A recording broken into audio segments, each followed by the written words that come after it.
जय गुरु जी। जय गुरु जी संगत जी। गुरु जी इस रहमा चैनल पे आप सभी संगत का स्वागत है। आज का सत्संग हम सभी के लिए एक बहुत बड़ी सीख है। आप सभी से अनुरोध करूंगी इसे पूरा और ध्यान से जरूर सुने। आज का सत्संग हम सभी के लिए एक आईना है, वो आईना जिससे हम अक्सर भागते हैं। संगत जी महाराज ने हमेशा से समझाया है कि अपने कर्मों को चंगा रखो, चंगे बंदे बनो। लेकिन हम हमेशा से शिकायत करते हैं कि महाराज क्यों आपके होते हुए जिंदगी में इतने दुख हैं, इतनी तकलीफें हैं। हम अक्सर भूल जाते हैं कि महाराज सिर्फ और सिर्फ हमें 10% ही भोगने को दे रहे हैं, लेकिन उसमें भी हम हताश हो जाते हैं। आज का सत्संग बहुत ही खास सत्संग गुरु महाराज की संगत कुश अंकल का सत्संग है। आप सभी से अनुरोध करूंगी कि बहुत ध्यान से इसे पूरा सुने, बाकी संगत तक के साथ भी जरूर साझा करें। चैनल पे अगर नए हैं संगत जी तो चैनल को जरूर सब्सक्राइब करें। गुरु जी का अनंतम अनंतम शुक्राना। ये सत्संग की घड़ियां बख्शने का अनंतम अनंतम शुक्राना। मैं अपनी गुरु जी के साथ ट्रांसफॉर्मेशन जर्नी के बारे में बताना चाहूँगा, और गुरु जी ने आज ये अपॉर्चुनिटी दी, उसका भी बहुत बहुत शुक्राना। गुरु जी ने मेरे को नास्तिक इंसान से आस्तिक बना दिया, तो उसका बहुत बहुत शुक्राना। और मेरे को एक लाइलाज बीमारी थी, उसको भी गुरुजी ठीक रख रहे हैं, उसका भी बहुत बहुत शुक्राना। गुरुजी के बारे में मुझे तब पता चला जब हम बॉस्टन में रहते थे। मेरी शादी को उस वक्त 6 महीने हुए थे। तो अचानक से जो मेरी आंटी हैं कृतिका, वो मेरे को आके बोलती हैं कि उन्हें गुरुजी के सत्संग में जाना है बॉस्टन में। मैं उस वक्त बॉस्टन में हार्वर्ड मेडिकल स्कूल के अंडर एक हॉस्पिटल में रिसर्च करता था। और मैं बहुत ही ज़्यादा, मतलब मैं एक न्यूरो साइंटिस्ट बाय ट्रेनिंग हूँ, तो मैं बहुत ही ज़्यादा लॉजिकल इंसान था। तो उन्होंने जब मुझे बताया कि वो गुरुजी के सत्संग में जाना चाहते हैं, तो मैंने उनके साथ बहुत ज़्यादा झगड़ा किया कि कौन गुरुजी, कैसे गुरुजी, मैं तो किसी गुरुजी को नहीं जानता, तुमने आज तक कभी नहीं बताया। तो वो गुरुजी को काफ़ी टाइम पहले से जानते थे, लगभग उससे भी 5-6 साल पहले से जानते थे, बट उन्होंने कभी गुरुजी के बारे में जिक्र नहीं किया, क्योंकि उन्हें पता था कि मैं बहुत ही लॉजिकल बेंट ऑफ माइंड का इंसान हूँ, और मैं उस चीज़ पे गुस्सा करूँगा। उसके बाद वो कहते हैं कि गुरुजी का सत्संग है, मुझे जाना है, मुझे सेवादार पिक करने आ जाएंगे, मैं चली जाऊंगी। और ऐसा पहली बार हुआ था कि शादी के 6 महीने तक कि हम दोनों अलग अलग कहीं गए होंगे, बट वो फिर भी वो गुरुजी के सत्संग के लिए चली गई। मेरे को बहुत ज्यादा गुस्सा आ रहा था, तो मैंने क्या किया, मैंने गुरुजी के बारे में जितनी नेगेटिव रिसर्च अवेलेबल थी इंटरनेट पे करी। जहां जहां पे नेगेटिव आर्टिकल्स अवेलेबल थे, कोरा पे जो नेगेटिव आंसर्स लिखे हुए थे, वो सारे इकट्ठे किए। गुरुजी के जो यूट्यूब पे तब बहुत ही कम सत्संग हुआ करते थे, वो सत्संग सुने, और हर एक सत्संग में मैं फॉल्ट ढूंढता रहा कि मतलब बिना यूट्रस के बच्चा हो गया, 4th स्टेज कैंसर ठीक हो गया, ये सब तो साइंटिफिकली पॉसिबल ही नहीं है। तो मैं सारी चीजें उसको डिस्प्रूव करने के लिए चीजें ढूंढता रहा, और उन चीजों को डिस्प्रूव करने के लिए मैंने एक पूरा डॉक्यूमेंट तैयार किया। जब वो उस दिन सत्संग से वापस आए, तो मैंने उन्हें कहा, ये देखो, तुमने जो भी गुरुजी के बारे में बताया है ये सब गलत है, जो भी तुम मिरेकल्स की बात कर रहे हो वो सब गलत है, और ये इनके बारे में तो इतना कुछ बोला गया है, और तुम फिर भी इनके पास जाना चाहते हो। तो उन्होंने कहा कि एवरीवन ऑन इट्स ओन, कि मतलब तुमने जो बोलना है तुम बोलो, मैंने मेरे को जाना था तो मैं चली गई। नेक्स्ट वीक भी ऐसा ही होता है, सेम डे थर्सडे को वो कहती है मुझे गुरुजी के सत्संग में जाना है, और वो चले जाते हैं।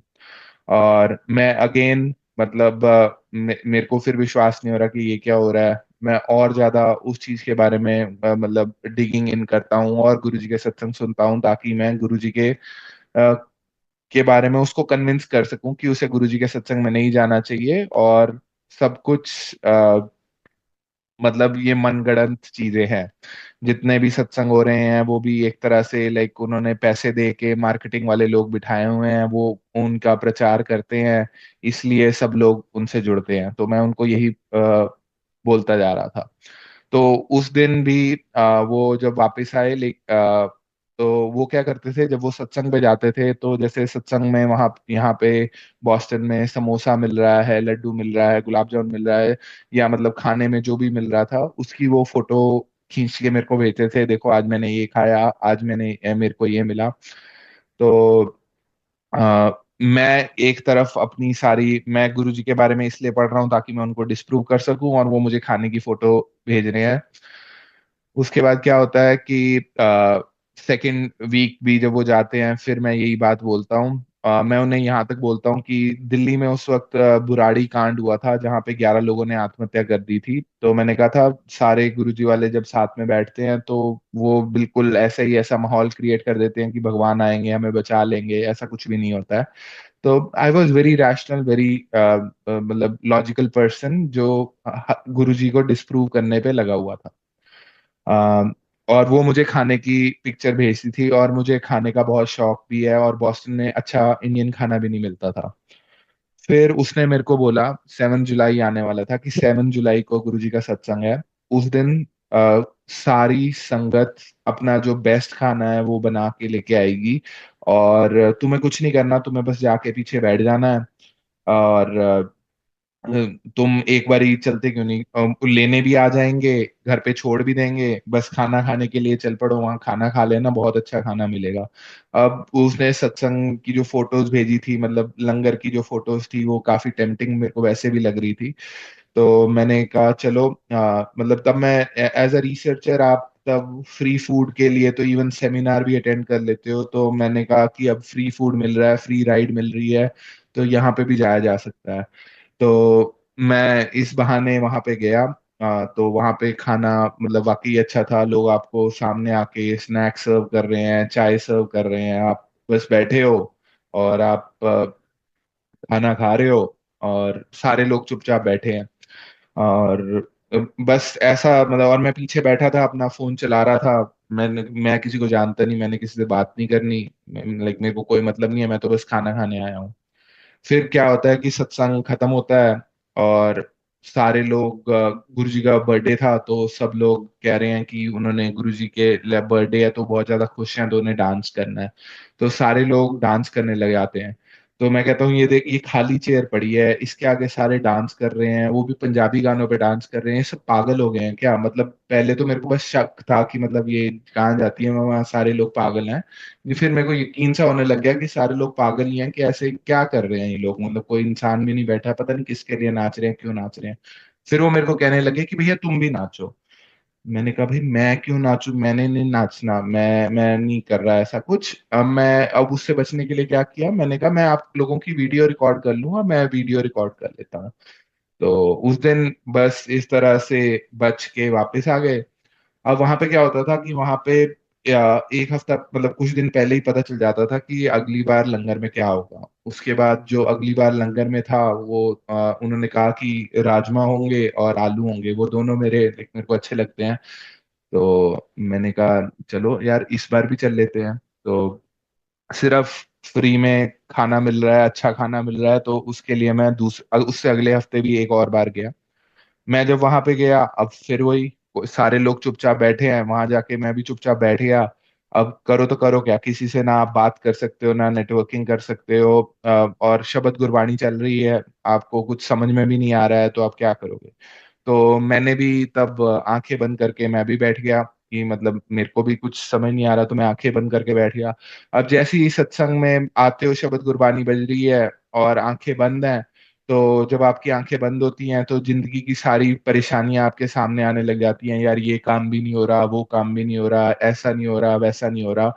तो सारी चीजें मतलब दिमाग में परेशानियां आने लग गई। फिर जैसे जैसे मतलब ज्यादातर तो मेरे काम की परेशानियां, काम में रिसर्च में अगर मैं ये एक्सपेरिमेंट करूंगा तो ये क्यों नहीं सक्सेसफुल हो रहा, वो क्यों नहीं सक्सेसफुल हो रहा, वो चल रहा था। तो तब के जमाने में ना चैट जीपीटी, जेमिनाई और ये सब चीजें लाइक सॉफ्टवेयर नहीं थे। लेकिन जैसे ही मैं अपने दिमाग में कोई भी अपने रिसर्च से रिलेटेड चीज पूछता था, उसका मुझे एक इंस्टेंटेनियसली आंसर मिल रहा था। तो मैं और चीजें पूछ रहा था तो मुझे आंसर मिल रहा था। तो मैं बस वो अपने दिमाग में नोट किए जा रहा था कि अच्छा इसका ये भी हो सकता है, इसका ये भी हो सकता है।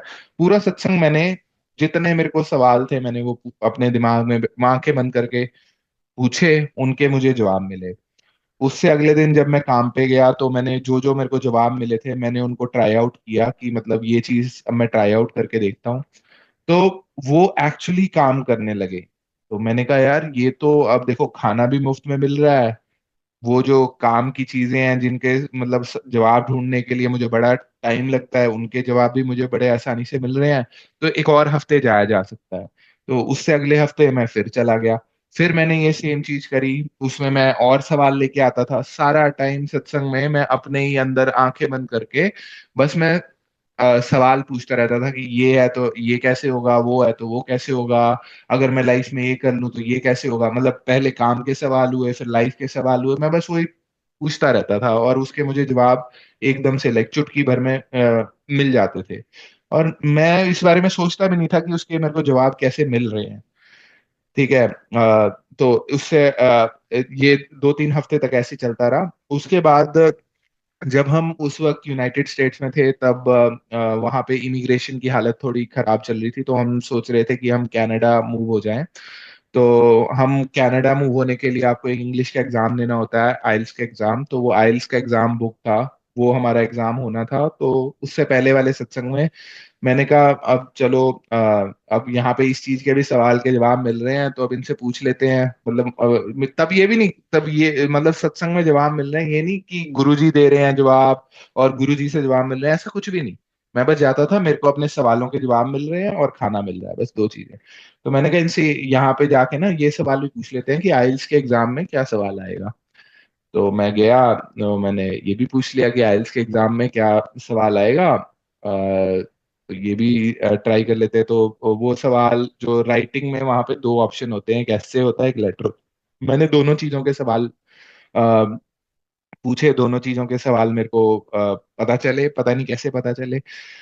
फिर हमारा जब जो आइल्स का एग्जाम था वो देने के लिए हम गए वहां पे। तो यूजुअली मैं जब सत्संग में बैठता था ना मैं कुछ बोलता था, अगर मंत्र जाप होता भी था तो सारे लोग मतलब अपने मन से कहते हैं ओम नमः शिवाय शिव जी सदा सहाय, ओम नमः शिवाय गुरु जी सदा सहाय। मैं सेकंड वाला पार्ट बिल्कुल नहीं बोलता था, ओम नमः शिवाय गुरु जी सदा सहाय मैं बोलता ही नहीं था। मैंने कहा मैं गुरु जी को जानता नहीं, मैं उनको मानता नहीं, मैं नहीं बोलूंगा। शिव जी के बारे में चलो मैंने फिर भी सुना हुआ है, लोगों ने फेथ है उनकी, बहुत सारे लोगों की फेथ है। तो मैं दोनों बारी में यही बोल देता था कि ओम नमः शिवाय शिव जी सदा सहाय, मैं गुरु जी सदा सहाय बोलता ही नहीं था। तो अब आइल्स के एग्जाम सेंटर में पहुंचे। तो वहाँ लिसनिंग का टेस्ट होता है, उसमें बड़े बड़े स्पीकर्स में आवाज आती है और आपको लिखना होता है कि मतलब लिसनिंग में आपने क्या लिखा, उसको लिखना है, जो भी आपने सुना उसको लिखना है।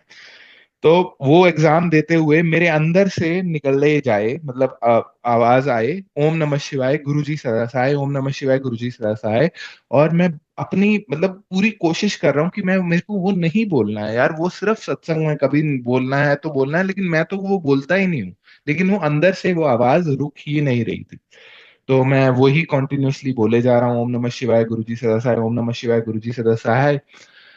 उसके बाद ये एग्जाम हो गया। उसके बाद जो राइटिंग एग्जाम दिया, राइटिंग एग्जाम में देखा कि जो सवाल मेरे को पता चले थे जब मैं सत्संग में बैठा था वही सवाल आए हुए हैं। मतलब राइटिंग के लेटर में भी वही सवाल है, ऐसे में भी वही सवाल आया हुआ है। तो उस सवाल के दोनों के जवाब दिए, आइल्स एग्जाम बहुत अच्छा हो गया। और उसमें मतलब हमें जितना डिजायर्ड स्कोर चाहिए था वो डिजायर्ड स्कोर मिल गया।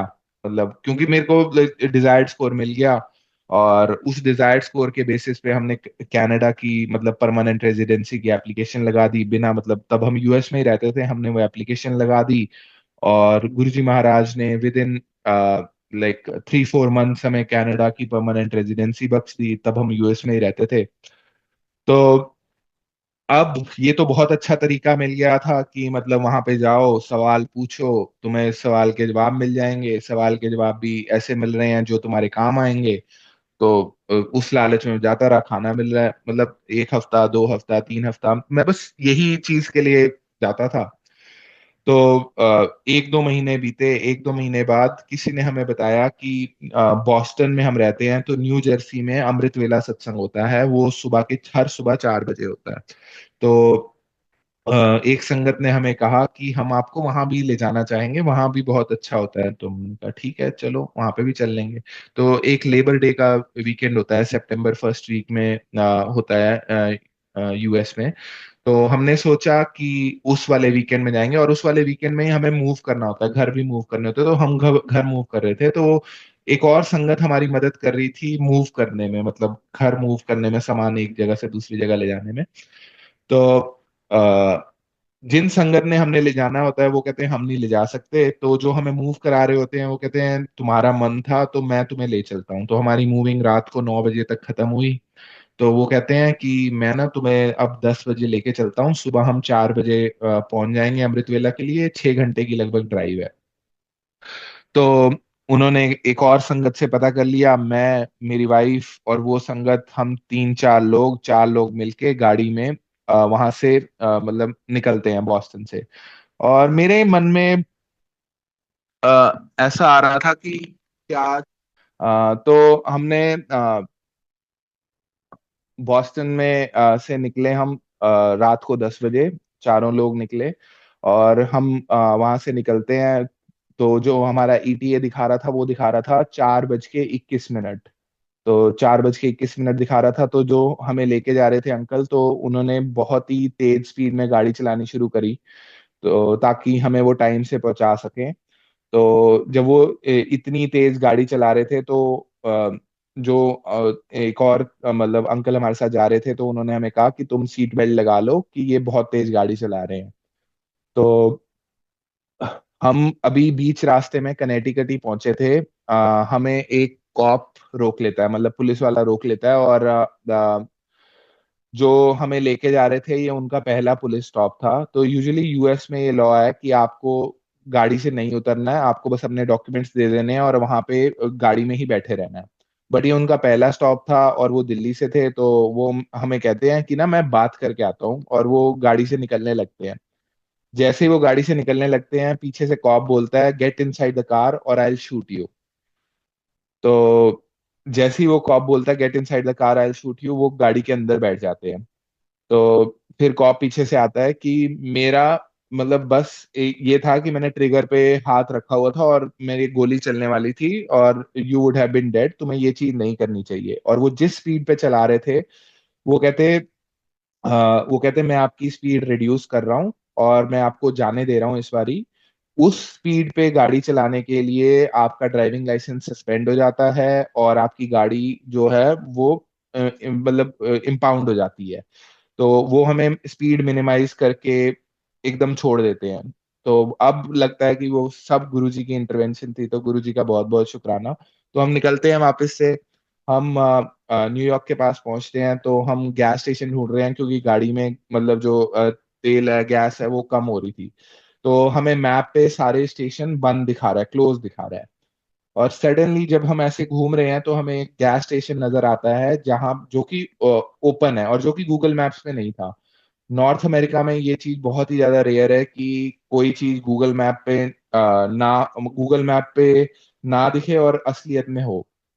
तो हम वहां जाते हैं, गैस भरवाते हैं।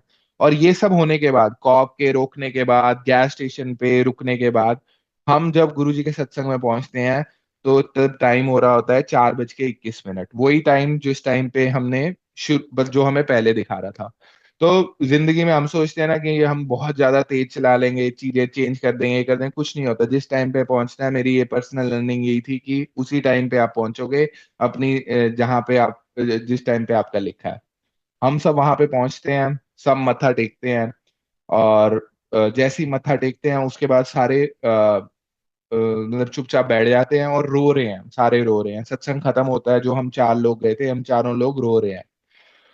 हम चारों लोग रो रहे हैं, एक दूसरे को गले लगा रहे हैं, फिर एक दूसरे को बताना शुरू करते हैं। तो जब मैंने मत्था टेका था, तो मैंने ये देखा, जो हमें ड्राइव करके ले जा रहे थे वो वाले अंकल, जिस टॉप स्पॉट पे कॉप ने हमें रोका था, वो वहां पे डेड है, उनका गर्दन अलग पड़ी है, बॉडी अलग पड़ी है, वो मर चुके हैं। जब मेरी वाइफ ने वहां पे मत्था टेका तो उनको नजर आया कि जो मैं हूँ, मेरी डेथ हो चुकी है, मेरे सिर पे चोट लगी है और मेरी डेथ हो चुकी है। जो अंकल हैं, एक और अंकल जो हमारे साथ जा रहे थे, उनको ये नजर आता है कि गुरुजी तलवार लेके उनकी गर्दन काट रहे हैं सेम उसी स्पॉट पे। और हम सब लोगों को हमारी मौत की विजन किसी और इंसान को आई जब हमने वहां पे मत्था टेका। तो उस दिन तक मैं जब भी गुरुजी के सत्संग में जाता था, मैं हमेशा ना अपने सारे सवाल, सारी इच्छाएं, सब कुछ लेके जाता था। उसके बाद मतलब बस यही निकला कि शुक्राना गुरुजी ये लाइफ ब्लेस करने के लिए, क्योंकि तब मतलब लगा कि कुछ ऐसा हुआ है जो मतलब पॉसिबल नहीं है, मतलब एक बहुत ही बड़ा झटका सा लगा। तो उस दिन, वो दिन है और आज का दिन है, जब भी गुरुजी के दरबार में जाते हैं तो बस यही है कि शुक्राना गुरुजी, आपने लाइफ बख्शी कि हम सत्संग पे आ पा रहे हैं, और अगले सत्संग में जरूर बुला लेना ताकि हम आपके पास आ सके। अब ये इस वाले सत्संग में एक और चीज हुई थी।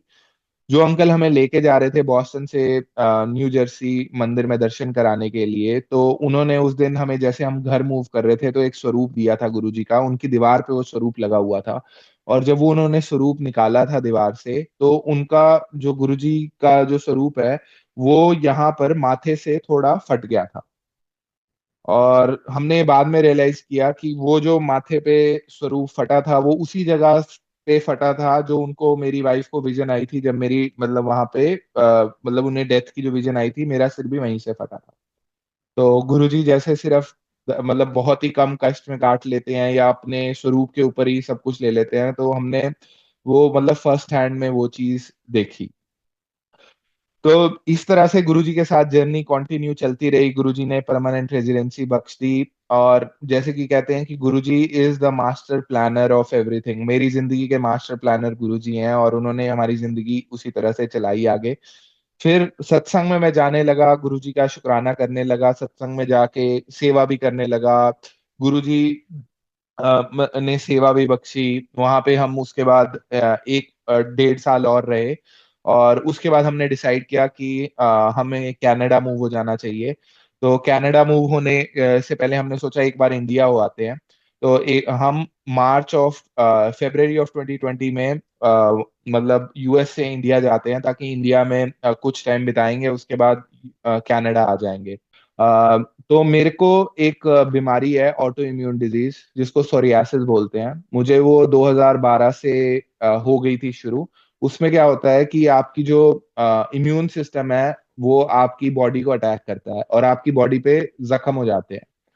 तो मेरे को, मेरी बॉडी पे उस तरह से जख्म हो गए थे, पूरी बॉडी पे जख्म थे। तो इनिशियली स्टार्टिंग में सिर्फ सिर पे थे, पैर पे थे और बैक पे थे, तो उन स्पॉट्स पे थे जहां पे किसी को नजर नहीं आते। तो जब मैं गुरुजी के पास गया तब भी मेरे को ये सारी परेशानियां थी कि मतलब मेरे को सोरियासिस है।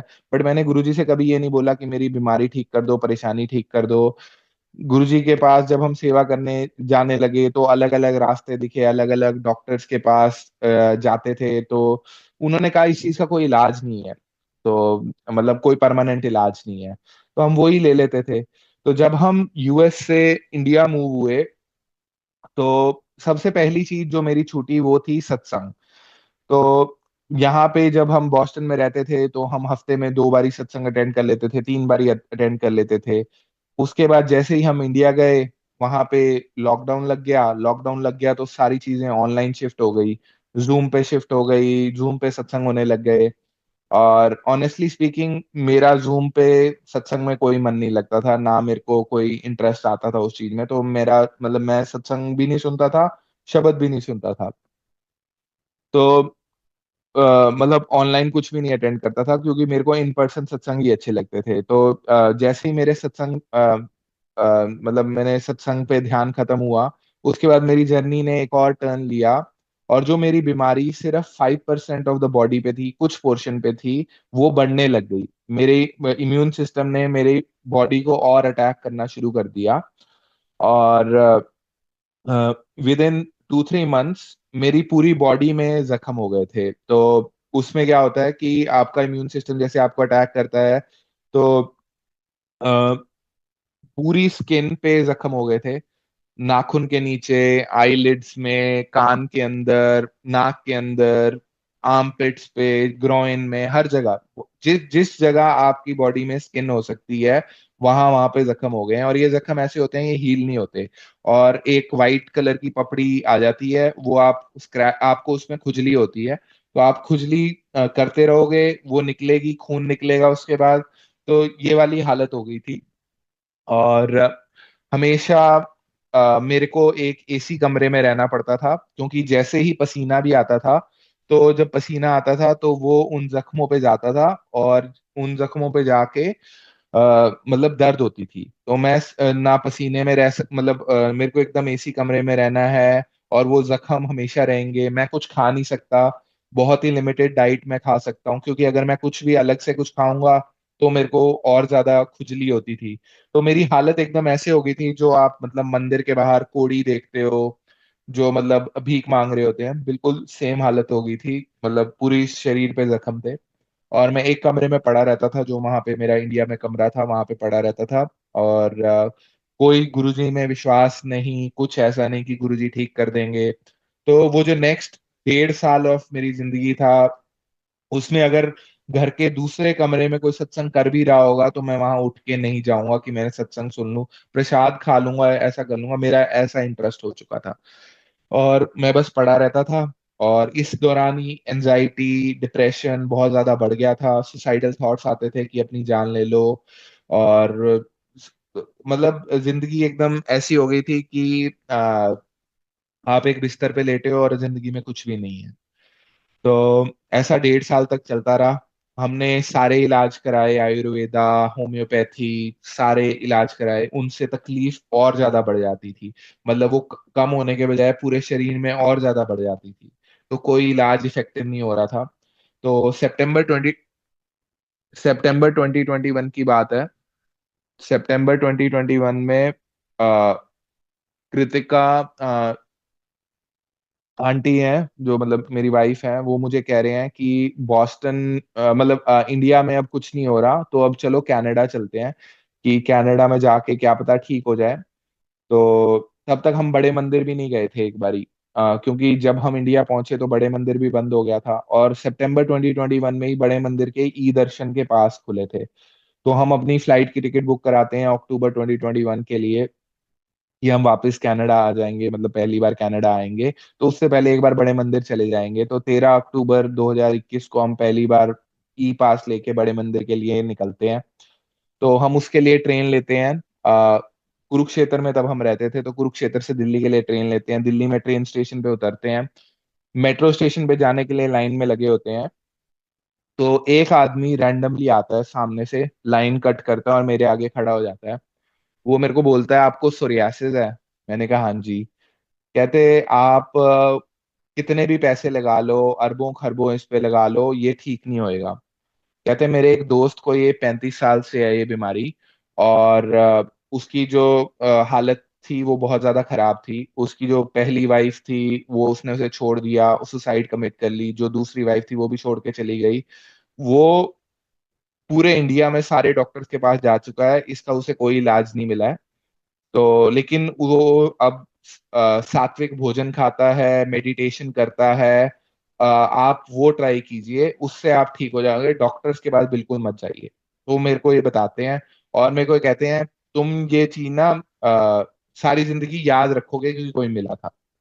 और ये बोल के वो इंसान, वो वाले दूसरे इंसान जिनको सोरियासिस था, उनका नंबर दे के वो चला जाता है। वो अपना नंबर भी नहीं देता मेरे को। हम ट्रेन लेते हैं, मेट्रो लेते हैं, पहुंचते हैं, छतरपुर पहुंचते हैं, बड़े मंदिर पहुंचते हैं, पहली बार जाते हैं वहां पे। तब टेक आउट प्रसाद मिल रहा था, वो प्रसाद लेते हैं। अब हमारी मुलाकात हम उस दिन सोचते हैं कि उन अंकल से करें जो हमें न्यू जर्सी लेके गए थे। तो वो दिल्ली में ही रहते हैं, तो हमने उन्हें कहा कि हम आपसे मिलते हैं। तो कनॉट प्लेस में हम उनसे मिलते हैं। तो वो मेरे को देख के बोलते हैं, क्या हालत कर ली तुमने अपनी, मतलब क्या हो गया तुम्हें? मतलब मेरे पूरे शरीर पे जख्म ही जख्म थे, हर जगह जख्म थे, पूरे हाथ पैर, आंख नाक सिर, हर जगह। तो मैंने कहा बस ऐसे ही है, जो होना है वो तो होना ही है। फिर मैं उन्हें बताता हूँ कि ऐसे मुझे ट्रेन स्टेशन की लाइन में लगा था और मेरे को ऐसे कोई बता के गया। तो वो मेरे को कहता है वो तो गुरुजी आए थे, तुम्हें इलाज बता के गए हैं, तुम्हें ये करना चाहिए। मैंने कहा आप सारे गुरुजी वाले ऐसे ही होते हो, आप हर चीज में सत्संग ढूंढ लेते हो और बोलते हो कि ये तो सत्संग हो गया, तुम्हें ये बता के चले गए, गुरुजी आए थे। मैंने ऐसे डिसरिगार्ड कर दिया कि मतलब मेरी फेथ उस लेवल तक नीचे पहुंच चुकी थी कि मेरे को कोई ऐसे गुरुजी की बात भी करता था तो भी मैं उसको ऐसा जवाब दे देता था, टका के जवाब दे देता था। तो मैंने ऐसे जवाब दे दिया तो वो भी चुप हो गए। हमने वापसी की ट्रेन ली, मतलब दिल्ली से कुरुक्षेत्र आने की के लिए। हम कुरुक्षेत्र में उतरने वाले होते हैं, तो उतरने से पहले आप दरवाजे के पास जाके खड़े होते हैं।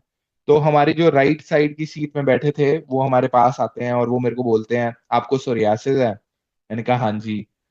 कहते मेरे को भी था ये 10 साल से, और मैंने सात्विक भोजन खाया, मेडिटेशन की, पानी पिया, ये सब आप कीजिए ना, आपका ठीक हो सकता है।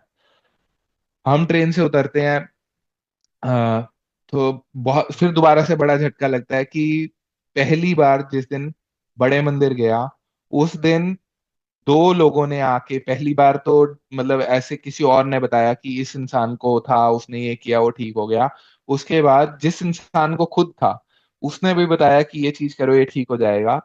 तो मैंने कहा यार ये एक दिन में दो बारी, और ऐसी बीमारी के बारे में जिसके बारे में इंडिया में किसी को ज्यादा नॉलेज भी नहीं है होना, मेरे को बड़ा लाइक एक अलग से शौक सा लगा कि वाकई में वो जो उन्होंने बात बताई थी कि ये गुरुजी का मैसेज हो सकता है तुम्हारे लिए, तो गुरुजी आए थे तुम्हें बताने के लिए। तो मैंने अपनी टिकट जो आनी की अक्टूबर से पोस्टपोन कराई कि मार्च की करते हैं, और जो ये चीज पता चली है इसको ट्राई करते हैं। उसके बाद अ, हम हर 2-3 हफ्ते में जैसे ही हमें ई पास मिलता था हम बड़े मंदिर जाते थे। सोमवार को जाते थे, सुबह जाते थे, शाम को आ जाते थे। उस इंसान के का नंबर लेके उनसे बात करी कि क्या करते हो आप, तो उन्होंने बोला कि मैं ऐसे अनुलोम विलोम करता हूँ, सुबह 30 मिनट करता हूँ, शाम को 30 मिनट करता हूँ, सात्विक भोजन खाता हूँ, कुछ मसाला वसाला कुछ नहीं खाता। तो मैंने कहा चलो ट्राई करके देखते हैं। अगले 2-3 महीने जो उन्होंने कहा वो ट्राई किया, बड़े मंदिर जाने लगा। उसके बाद शबद गुरबानी खुद से सुनने लगा। और उसके बाद शबद गुरबानी सुनने के साथ साथ ये भी मतलब जो सत्संग हो रहे हैं ऑनलाइन होते थे वो भी सुनने लगा। तो जनवरी 2022 तक थोड़ी हालत इंप्रूव होने लगी कि मतलब लगभग 30 से 40% इम्प्रूवमेंट दिखने लगा शरीर पे।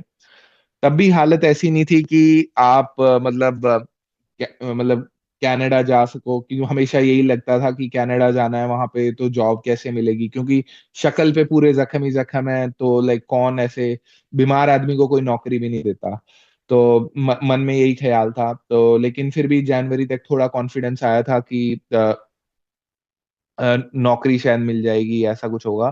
तो जनवरी में हमने जॉब अप्लाई करना शुरू किया, मैंने भी अप्लाई करना शुरू किया, जो मेरी वाइफ है उन्होंने भी अप्लाई करना शुरू किया। फरवरी में उनके पास ऑलरेडी 3 जॉब के ऑफर थे और मेरे पास कुछ भी नहीं था। मैं अप्लाई करता था, वो कहते हैं जी नेक्स्ट राउंड लेंगे, नेक्स्ट राउंड लेंगे, नेक्स्ट राउंड लेंगे। उसके बाद क्या हुआ कि 2022 में हम कनाडा आते हैं। तो मेरी वाइफ की जॉब वो स्टार्ट कर देते हैं। मेरे जॉब का कुछ नहीं बन रहा होता, तो मतलब मैं सारा दिन घर पे बैठा हूँ, जॉब अप्लाई कर रहा हूँ, गुरुजी से बात कर रहा हूँ। जो आसपास गुरुद्वारा साहिब है वहां जाके बैठ जाता था, वहां शबद गुरबानी सुनता था और ऐसे ही बैठा रहता था। तब हमने पता किया कि गुरुजी के सत्संग होते हैं यहाँ पे, तो जिनसे भी पता किया उन्होंने बोला कि आजकल नहीं हो रहे, कोविड की वजह से सत्संग नहीं होते ज्यादा, या मतलब कम लोगों को बुलाते हैं। तो बस और कोई ऑप्शन नहीं थी, तो ऐसे ही वेट करता रहा। फिर मई आ गया, मई ऑफ 2022। तब हमें पता चला कि गुरुजी के सत्संग एक जगह होते हैं, सोमवार को होते हैं शाम को 6 से 8। तो हम वहां पे गए। तो जब हम वहां पे सत्संग पे गए, उससे अगले हफ्ते ही जो मेरे को 3-4 महीने से जॉब का नहीं हो रहा था, तो जॉब लग गई। जॉब का ऑफर आ जाता है, जिस हफ्ते सत्संग है उससे अगले हफ्ते ही जॉब का ऑफर आ जाता है, जॉब की ज्वाइनिंग है 1 महीने में। तो गुरुजी ने वो भी बख्शा, तो उसका भी बहुत बहुत शुक्राना। फिर क्या होता है कि अब सत्संग पे जाने लगते हैं। जब भी आप कनाडा आते हो तो यहाँ पे आपको एक प्राइमरी केयर फिजिशियन, मतलब जो आपका डॉक्टर है, वो फिक्स करना होता है। तो हम उनके पास जाते गए, तो उन्होंने सारे टेस्ट लिख दिए, ब्लड के टेस्ट लिख दिए। तो यहाँ पे दो तरह की डेफिशिएंसी बड़ी कॉमन है, एक है विटामिन डी, एक है विटामिन बी 12। तो उन्होंने कहा इन दो की डेफिशिएंसी है, विटामिन डी की आप कैप्सूल खाइए, विटामिन बी 12 के आप इंजेक्शन लगाइए। तो विटामिन बी 12 के इंजेक्शन लगाने के लिए मैं जाता था, तो वहां पे जो नर्स थी वो मेरे से पूछती थी कि इंजेक्शन कहाँ लगाएं, क्योंकि पूरे शरीर, पूरी बाजुओं में दोनों तरफ जख्म थे, तो उनको कोई स्पॉट ही नहीं मिलता था कि कहाँ पे इंजेक्शन लगाएं। तो वो कहते थे हम तो लगा नहीं सकते, आप डॉक्टर से ही लगवा लो। तो फिर मैं डॉक्टर के पास जाता था कि डॉक्टर साहब आप ही लगा दो यार इंजेक्शन। तो वो लगाते थे। वो कहते तुम्हारी हालत तो यार बहुत ज्यादा खराब है, तुम ना रेफरल ले लो मेरे से डर्मेटोलॉजिस्ट का। तो मैं उन्हें कहता था कि मैंने तो सारे ट्राई कर लिए, जितने डॉक्टर्स थे, आयुर्वेदा, एलोपैथी, होम्योपैथी, सब ट्राई कर लिया, कुछ ठीक नहीं हो रहा। बस अब थोड़ी बहुत इम्प्रूवमेंट है, जो मतलब गुरुजी महाराज की वजह से है, तो चल रही है अभी जिंदगी। तो वो मेरे को जब भी जाता था मैं इंजेक्शन लगवाने, वो हमेशा बोल देते थे कि तुम रेफरल क्यों नहीं ले रहे, तुम डर्मेटोलॉजिस्ट के पास जाओ। मैं उनको ना कर देता था। तो इस तरह से अब एक सत्संग शुरू हुआ हफ्ते में जाना, और मैं सत्संग पे जाता था। तो सत्संग पे जब आप जाते हो तो सब लोग आपको देखते हैं, क्योंकि जब भी मैं कहीं पे भी बैठता था तो फ्लेक्स ही फ्लेक्स हो जाते थे, तो पूरा ऐसे गिर के पूरा आसपास सफेद हो जाता था, क्योंकि पूरे स्किन से आपका गिर ही रहा है हमेशा सफेद, मतलब आपकी स्किन उतर के गिरती जा रही है। तो वो भी बड़ा ऑकवर्ड लगता था, बट फिर भी जाते थे, सत्संग में जाते थे, हमेशा पूरी बाजू के कपड़े पहनने, कभी मतलब कोई ऐसा अंग नहीं है, मुंह पे मास्क लगा लेना ताकि कोई देख ना सके। तो ऐसे सत्संग अटेंड करते थे। फिर आ, ये सितंबर की बात है, सितंबर 2022 की। तो वो डॉक्टर ने फाइनली मेरे को कहा कि अब ना मेरे से देखा नहीं जाता कि तुम्हारे शरीर में अभी भी इतने जख्म है, तो मैं ना तुम्हें डर्मेटोलॉजिस्ट का रेफरल दे रहा हूँ। यहाँ पे वैसे भी रेफरल आने में 9 से 12 महीने लगते हैं, तो जब भी आएगा तब देख लेना। पर मैं तुम्हें रेफरल दे रहा हूँ क्योंकि मैं अपने मन से ये निकालना चाहता हूँ कि मैंने कुछ नहीं किया, कि मतलब मैंने सब कुछ किया। तो मैंने कहा ठीक है, आप दे दो रेफरल। तो वो रेफरल देते हैं डर्मेटोलॉजिस्ट के ऑफिस से। विद इन अ वीक मुझे कॉल आ जाती है। वो भी गुरुजी की कृपा की, विद इन अ वीक यहाँ पे ऐसे कोई कॉल नहीं आती। तो अपॉइंटमेंट बुक हो जाती है, नवंबर 3 2022 की अपॉइंटमेंट बुक हो जाती है डॉक्टर के पास जाने के लिए, डर्मेटोलॉजिस्ट के पास जाने के लिए। तो अब डर्मेटोलॉजिस्ट की मैं रिसर्च करता हूँ कि डर्मेटोलॉजिस्ट का नाम डाल के गूगल पे देखता हूँ। अब ये डर्मेटोलॉजिस्ट की रेटिंग निकलती है 1.3 स्टार रेटिंग। मैं देखता हूँ बहुत ही गंदे रिव्यूज हैं। फिर मैं गुरुजी से कहता हूँ, गुरुजी अब इतने दिनों बाद आप मतलब डॉक्टर का राह दिखा रहे हो, कुछ अच्छा ही दिखा देते। तो मतलब दिखाया तो ऐसे डॉक्टर का राह क्यों दिखाया जिस मतलब इतने खराब रिव्यू। देखा चलो अब जो मर्जी है आपकी, जाते हैं। मतलब इतनी फेथ वापस आ गई थी कि अब जो गुरुजी की मर्जी हो रहा है तो होते रहने दो। वहां जाता हूँ, नवंबर की अपॉइंटमेंट है। डॉक्टर लिटरली लाइक 5 मिनट लगाती है, देखती कुछ, देखती भी नहीं, पूछती भी नहीं। वो कहती ये टेस्ट करा लो जी, ये दवाई शुरू कर दो, दैट्स इट। मैंने कहा यार वाह, ये तो अलग ही चीज है। तो वो टेस्ट के रिजल्ट आते हैं, वो कहते हैं 15 दिसंबर 2022 से आप दवाई शुरू कर लो। तो दवाई में क्या होता है कि इंजेक्शन लगता है। तो इंजेक्शन लगाता हूँ लाइक 16 दिसंबर 2022 को। विद इन 14-15 दिन इम्प्रूवमेंट दिखने लगता है। उन्होंने कहा एक दूसरा इंजेक्शन 1 महीने बाद लगेगा। तो दूसरा इंजेक्शन लगता है लोहड़ी पे, 13 जनवरी 2023 को। जैसे ही दूसरा इंजेक्शन लगता है, सारे शरीर से सोरियासिस का नामो निशान मिट जाता है, सब खत्म, कोई निशान नहीं है, कोई जख्म नहीं है, कुछ नहीं है। तो फिर पता चलता है कि ये जो दवाई है वो इंश्योरेंस ना मेरी एम्प्लॉयर वाली इंश्योरेंस कवर करती है, ना जो गवर्नमेंट की इंश्योरेंस है वो कवर करती है। और ये दवाई मुझे हर 2 महीने में एक बार ही लेनी है, हर 8 वीक्स में एक बार ही लेनी है। और इस दवाई की जो मतलब प्राइस है वो है लगभग $18,000 पर डोज।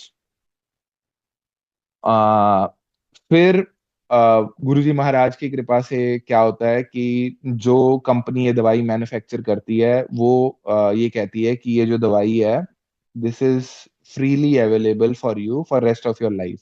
आपको कुछ नहीं देना इसका पैसा कभी भी। आपकी चाहे इंश्योरेंस पे करे चाहे नहीं करे, आपके लिए फ्री है। तो गुरुजी का बहुत बहुत शुक्राना कि उन्होंने मतलब वो जो दवाई जिसका मुझे $1 लाख हर साल खर्चा होना था, वो मतलब एकदम फ्री ऑफ चार्ज प्रोवाइड कराई।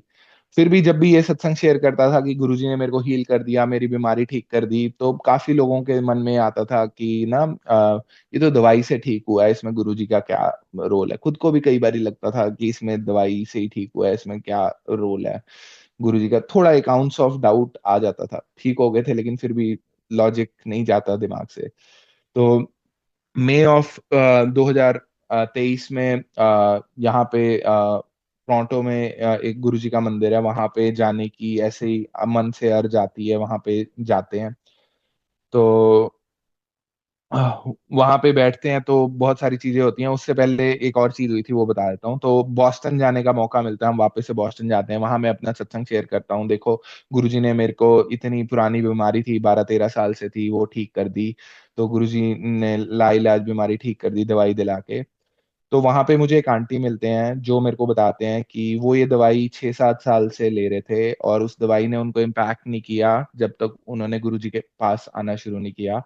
वो मेरे को कहते आपको ये पहली ही डोज में लग गई, तो ये गुरुजी की कृपा की वजह से ही लगी है, नहीं तो इसका कोई पॉसिबिलिटी नहीं है कि एक ही डोज में लग जाए।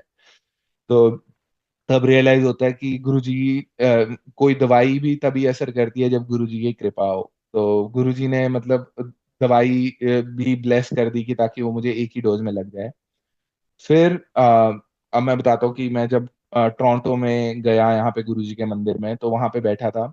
मैंने इस पूरे टाइम में पिछले 2023 हो गई थी, 2020 से 23 तक कभी ऐसा गुरुजी से पूछा नहीं कि गुरुजी आपने मेरे साथ ऐसा क्यों किया। वहां पे बैठा था, मैंने ऐसे मतलब मन में ख्याल आया कि गुरुजी मेरे साथ ऐसा क्यों किया आपने, मतलब मैंने ऐसे क्या पाप किया था कि मतलब मेरे साथ ऐसा किया। मन मन से ऐसे आवाज आई, मैंने पूछा।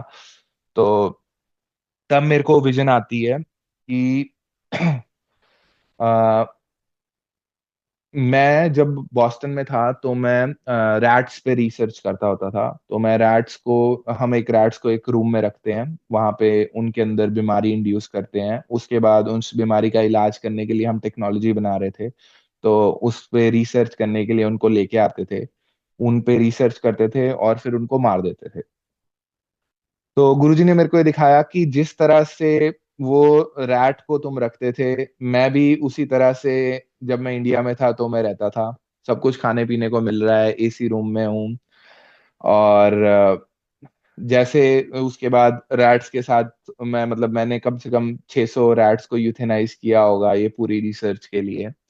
तो गुरुजी महाराज ने मेरे को दिखाया कि उसका मतलब मैंने तो बहुत सारा मतलब पाप किए थे, तो लेकिन उसका उन्होंने मेरे को उस टाइम पे बहुत थोड़े में कर दिया, जब कोई करियर पे भी इम्पैक्ट नहीं होना था। कोविड के दौरान कर दिया जब मैं अपने परिवार वालों के साथ था। तो उसका भी वो उन्होंने दिखाया कि सिर्फ और सिर्फ 10% ही तुमने भोगा है जो तुम मतलब दूसरों के साथ करते थे या उन जानवरों के साथ करते थे। तो मन में ही फिर आत्मग्लानि हुई कि यार ये क्या हो गया, ये तो सोचा भी नहीं था इस तरह से कभी। मतलब एक और दोबारा से लॉजिक और ज्यादा शैटर हो गया। तो फिर तब मैंने कहा गुरुजी अब क्या करें, अब कैसे हो सकता है। तो तब एक मतलब ये बात करते हुए गुरुजी ने कहा कि आंदा रहे ते बख्शांदा रहे। तो उसका यही है कि गुरुजी के सत्संग में बस मैं आता रहूं और उसे बख्शाता रहूं, क्योंकि और तो उसके लिए मैं कुछ कर नहीं सकता। तो बस उस दिन के बाद जहां पे भी गुरुजी के सत्संग होते हैं या आसपास टोरंटो एरिया में जहां पे भी होते हैं, गुरुजी जहां बुला लेते हैं हम जरूर जाते हैं सत्संग में, जरूर सत्संग अटेंड करते हैं। तो बस सेवा गुरुजी ने जब तक बीमारी ठीक नहीं हुई थी तब तक सेवा करने का मौका भी नहीं दिया। उसके बाद गुरुजी ने सेवा करने का भी मौका दिया, सेवा पे भी लगाया। तो गुरुजी उसका भी बहुत बहुत शुक्राना। और अब गुरुजी ने मतलब उसके बाद भी इतनी सारी चीजें करी हैं जिंदगी में कि जितना भी शुक्राना किया जाए उसका कोई अंत नहीं है। गुरुजी ने सब कुछ ब्लेस किया है। उसके बाद लाइफ पहले ब्लेस करी, फिर हेल्थ ब्लेस करी, ऊपर गया नीचे गया सब कुछ हुआ। तो हर एक चीज़ का बहुत-बहुत शुक्राना गुरुजी।